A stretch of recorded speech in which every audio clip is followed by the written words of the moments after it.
আগের দিন মাছ রান্না করার জন্য একটি সর্ষে পোস্ত বাটা থেকে গিয়েছিল।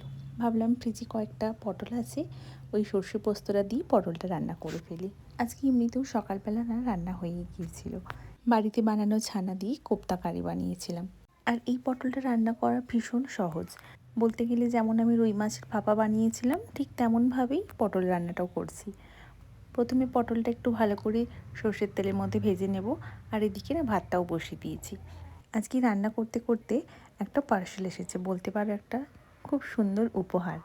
আমরা জানতাম যে এটা আসবে বলে, তাই রান্নাবান্না সব ছেড়ে আগে পার্সেলটা নিয়ে এসে পার্সেলটাই খুলেছি। যে পার্সেলটার মধ্যে আছে বাঙালিয়ানা। বাড়িতে যে কয়েকটা ফুলের গাছ আছে তাতে মাঝে মাঝে আমি একটু চালের জল দিই। প্রথমে পটলগুলো খুব ভালো করে আমি ভেজে নিয়েছি। আর আজকে এই পটল রান্নার জন্য একটু কালো জিরের ফোড়ন দিয়েছি। আর মশলাটা আমি আগে থেকেই রেডি করে নিয়েছি। টক দই, সর্ষে পোস্ত বাটা, একটু আদা বাটা দিয়েছি আজকে, আর দিলাম লঙ্কার গুঁড়ো, হলুদ গুঁড়ো, সামান্য জিরে গুঁড়ো। সমস্ত কিছু ভালো করে মিশিয়ে নিয়ে দিয়ে দিলাম প্রথমে, সাথে একটু কাঁচা লঙ্কাও দিয়েছি। তারপর মশলা ধোয়া জলটা দিয়ে জলটা ফুটে উঠলে দিয়ে দিলাম ভেজে রাখা পটলগুলো।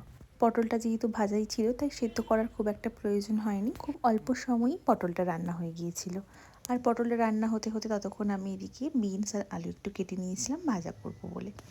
আমার দু একজন প্রতিবেশী আছে যারা আমার কাছে বিনস আলু ভাজা আর আলু ভাজা, ভেন্ডি ভাজা, প্লেন যেগুলো আমরা নুন হলুদ মেখে ভাজি সেগুলোর রেসিপি জানতে চায়। আসলে কি হয়েছে, কয়েকবার আমি দিয়েছিলাম আমার প্রতিবেশীকে শুধু এই আলু ভাজা বা এই ধরনের সিম্পল কিছু খাবার। ওটা ওদের এত ভালো লেগেছিল, তো ওরা বিশ্বাসই করছিল না যে এটা নুন হলুদ দিয়ে শুধু ভাজা। আসলে কিছু কিছু বাঙালি খাবার এমনই আছে যা অল্প মশলা অথচ কমফোর্টেবল।